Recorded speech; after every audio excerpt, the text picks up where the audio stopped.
হা হা হা। WhatsApp right now, আমরা আছি এখন শাহবাগে। মা, আমি ভাবতেছি কিভাবে লিফটে চড়বো, পা দিয়েই দেখি লিফট আমাকে তুলে নিয়ে চলে গেল, কি মজা। তারপর আমি তো টিকিট কাটতে পারি না, ছোট ভাইকে বললাম টিকিটটা কেটে দাও।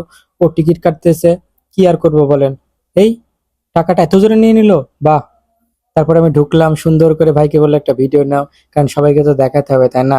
তারপর আমি একটু ভাব নিয়ে নিলাম সুন্দর করে। হা হা হা, দিস ইজ হাবিব ভিডিও। তারপর আমি ভগ ভগ করে কিছু বিবরণ দিচ্ছিলাম। দেন আমি চিন্তা করি, কি রে, এতজন যাত্রী দাঁড়ায় আছে বা ট্রেন আসতেছে না। ওমা, বলতে না বলতে দেখি উল্টা দিকে ট্রেন চলে এসেছি। কি রে, তাহলে কি আমরা ভুল রাস্তায় চলে এসেছি?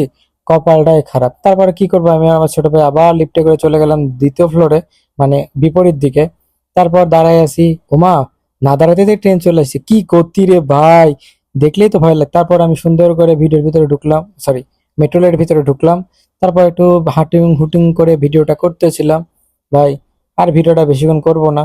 তারপর কি করব, চড়া তো শেষ, টিকিটটা কোথায় ফেলবো বুঝতে পারতেছি না। তারপর ভিতরে ফেলাই দিলাম, দিয়ে বের হয়ে গেলাম। Bye bye.